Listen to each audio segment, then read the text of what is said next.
Ontem eu gravei um vídeo aqui que causou as mais distintas reações, o que é positivo, né? Pra mim é estranho quando eu lanço um vídeo aqui e todos os comentários são muito parecidos, mas aqui nesse vídeo de ontem sobre a Carol Conká e a fala dela sobre a Juliette gerou uma série de reações e que eu quero abordar aqui alguns temas que surgiram, algumas dúvidas, algumas perguntas e também questionar alguns comportamentos que me pareceram bastante exagerados, na verdade, mas a gente vai entender logo em seguida. E ontem mesmo, o canal Meteoro Brasil também publicou um vídeo, na verdade com a mesma pegada que aqui. Eles partiram de um outro pressuposto, mas trabalharam de um modo muito parecido, e em seguida, após a publicação desse vídeo do Meteoro, eles fizeram um segundo vídeo com o Álvaro pedindo desculpas porque ele sentiu que ele não se expressou corretamente e que a impressão que teria dado para as pessoas é que o Meteoro Brasil tinha passado pano para Carol Conká. Como eu recebi comentários muito parecidos aqui também, muita gente dizendo que estava passando pano para Carol Conká aqui, eu acho importante explorar um pouco essa noção, porque primeiro, se fosse o John Lennon falando uma asneira, talvez eu até fizesse um esforço para passar um pano pro John Lennon, porque para mim é um dos grandes compositores que já existiu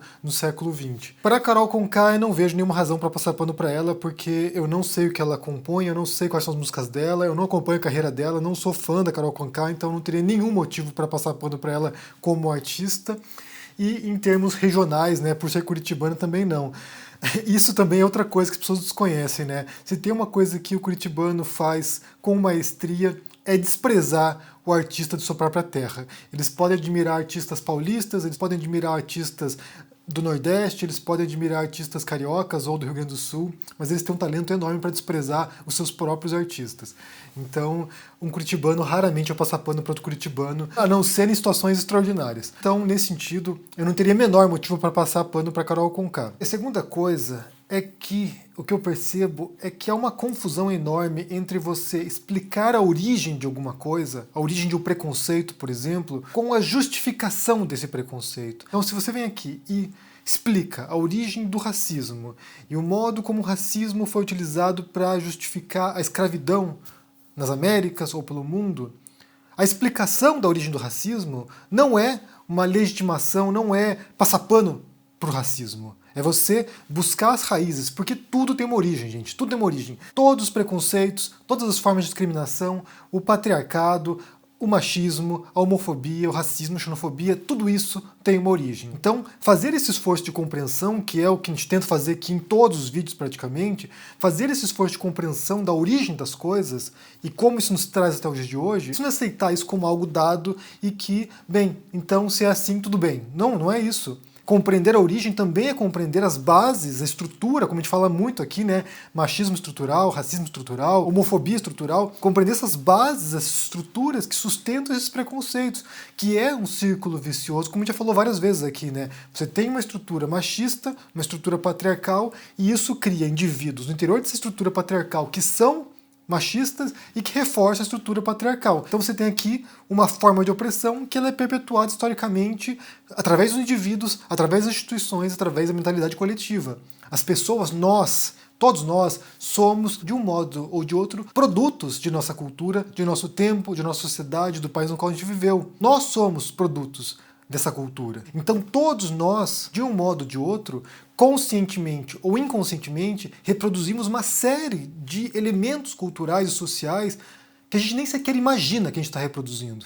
Incluindo machismo, racismo, homofobia, incluindo xenofobia, incluindo uma série de formas de preconceitos que nos são inculcadas ao longo de toda a vida. Nós reproduzimos isso, porque nós pertencemos a essa cultura. E como animal social que nós somos, é inevitável, não temos como fugir disso, a não ser através de um esforço voluntário e consciente de desconstrução, vamos botar aqui entre aspas, que é o termo utilizado. É preciso reconhecer, identificar esses elementos e começar pouco a pouco se modificando. Mas isso é consciente, isso aí é um esforço voluntário. Eu percebo o erro, eu percebo onde eu pisei na bola, eu percebo qual é o preconceito que eu estou aqui perpetuando e ao perceber isso, ao constatar como isso está entranhado em mim, eu posso aos poucos tentar extirpar e que essa modificação interna possa servir de referencial para outras pessoas também se modificarem.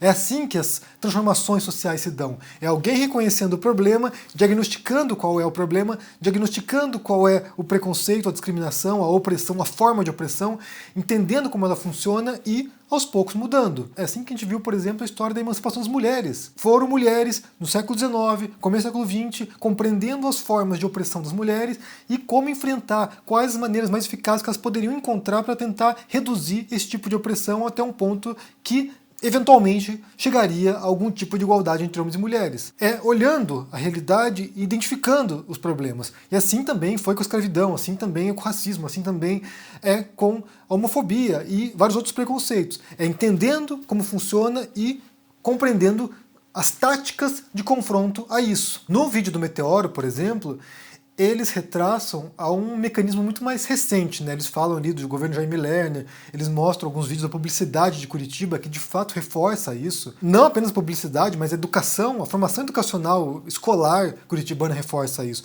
A noção que se tem no Paraná, ou em Curitiba particularmente, e eu posso falar aqui pela própria formação minha, a própria surpresa que você tem quando você descobre que o mundo é diferente, é que, por exemplo, o Nordeste, né, falando de xenofobia, é que o Nordeste é, na verdade, um imenso sertão.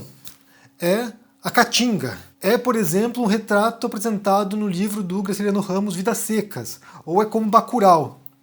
É um local atrasado, onde você tem lá o sertanejo, na seca, passando perrengue. É isso. Essa é a imagem que é projetada. Quando você vai para Fortaleza e descobre que tem arranha-céus na cidade, isso é um choque para muita gente do Sul, que não tem sequer a noção de como é a realidade do Nordeste. Quando você vai para Maceió e vê aquela orla da praia maravilhosa, isso é uma surpresa para muita gente. Porque a imagem que é projetada, e nesse sentido até as novelas também da Globo acabam reproduzindo esse estereótipo, né? É justamente da Tieta, né? Nas dunas, ou de Canudos. Essa é a imagem projetada. Então que alguém que passa a vida inteira ouvindo esse tipo de coisa reproduza isso, ela também é um produto desse sistema educacional, cultural e midiático que reforça estereótipos. Não é voluntário, a pessoa não escolhe ser assim. Ela pode crescer e descobrir a realidade e continuar reproduzindo isso. Mas quando você cresce num contexto como esse, é o que você vai reproduzir. E como eu falei aqui várias vezes, né, quando a gente fala nesses tipos de preconceitos estruturais, a gente tem que entender que todos nós estamos inseridos nisso aqui, querendo ou não.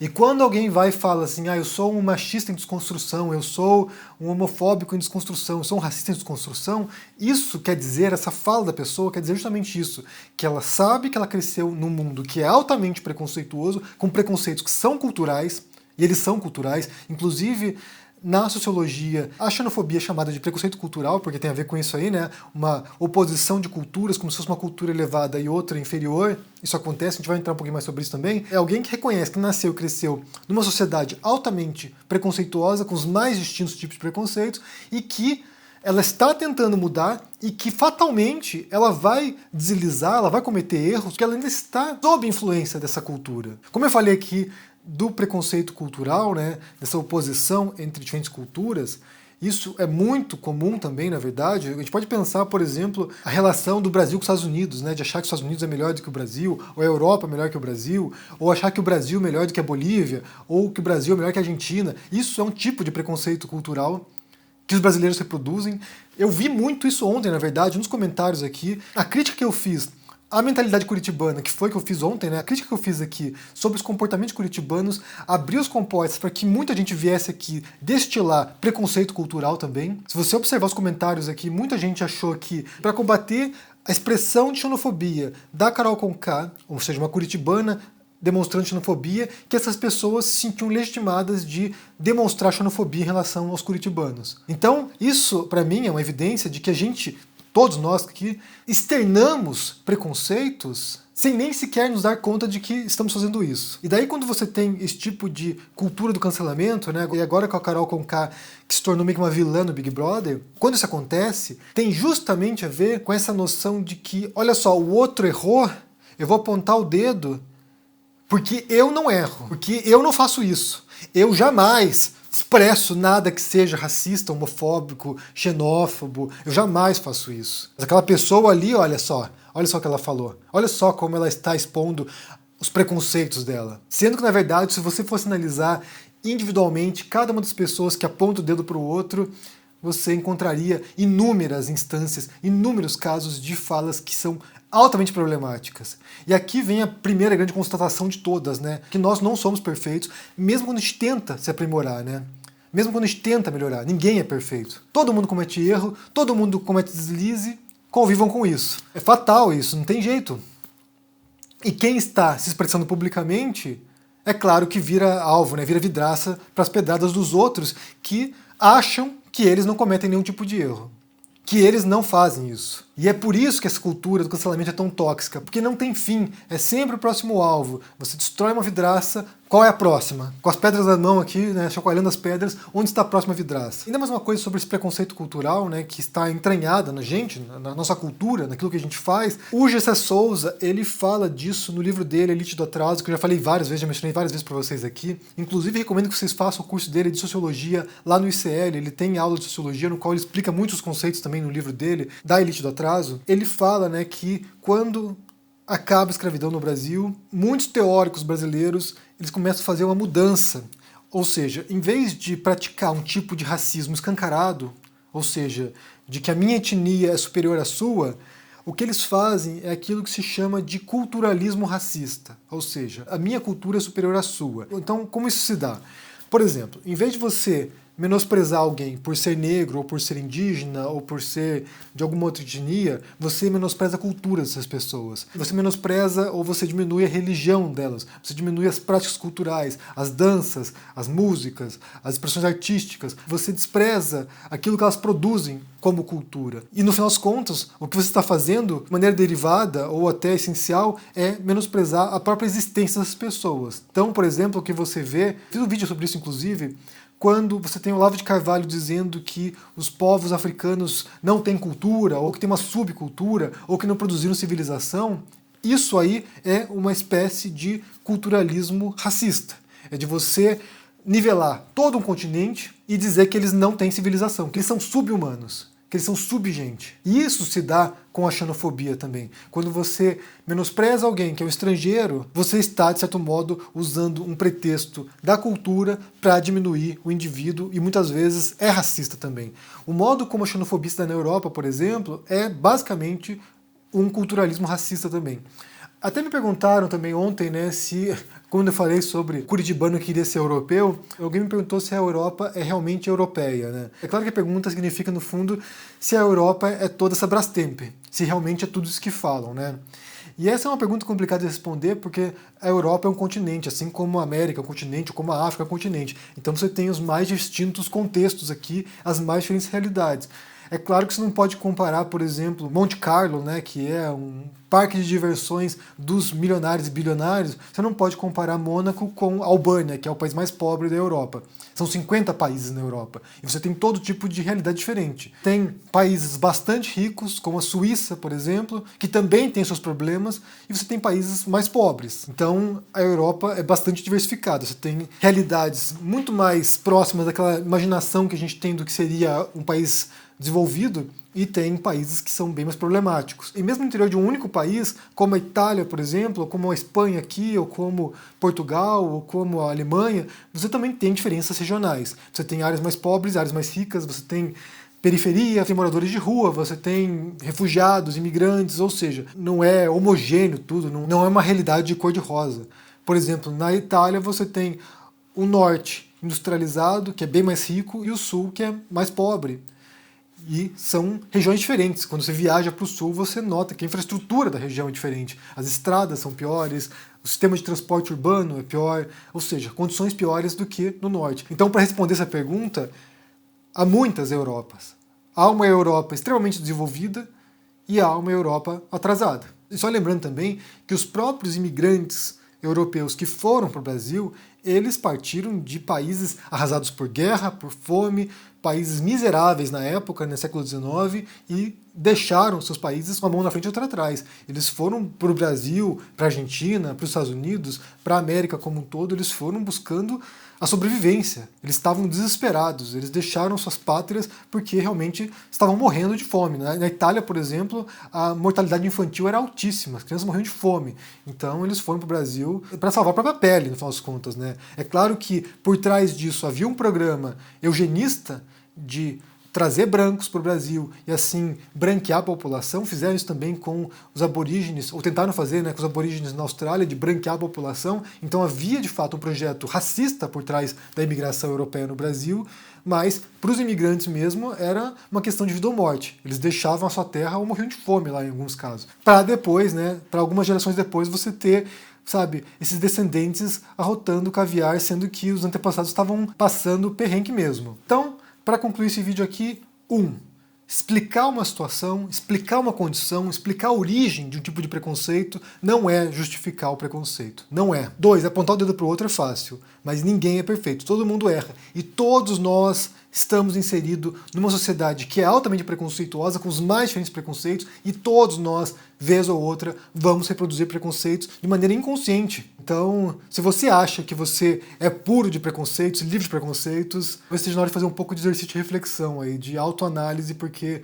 todos nós reproduzimos a nossa cultura. É inevitável, é inevitável. Nós somos esses seres culturais. Terceiro, esse culturalismo racista, como diz o Gessé Souza, é também uma forma de racismo, né? Eu quero saber o que vocês pensam sobre essa história aqui, né? Se vocês viram o vídeo do Meteoro também, vou pôr pra vocês aqui o vídeo do Meteoro, pra vocês assistirem os dois, né? Tanto o primeiro quanto o segundo, que como eu disse, tem muito a ver com o que eu fiz aqui ontem, com o que eu falei ontem aqui. Eles entendem que a origem é mais recente, ou pelo menos eles retraçam uma causa mais recente desse tipo de mentalidade curitibana. Eu já acho que é bem mais antigo isso, eu já retraço isso aí pro século XIX e talvez até antes, mas pelas minhas pesquisas, quando eu fui escrever meu primeiro livro, que eu fui pesquisar sobre Curitiba, eu já identificava isso no século XIX. Então, deixa o joinha aqui embaixo, o seu comentário, se inscreva no canal, se torne um membro ou um apoiador para dar uma força. Confira o meu curso no ICL sobre escrita e narrativas. A gente vai para a terceira aula agora essa semana. Confira que está bem legal.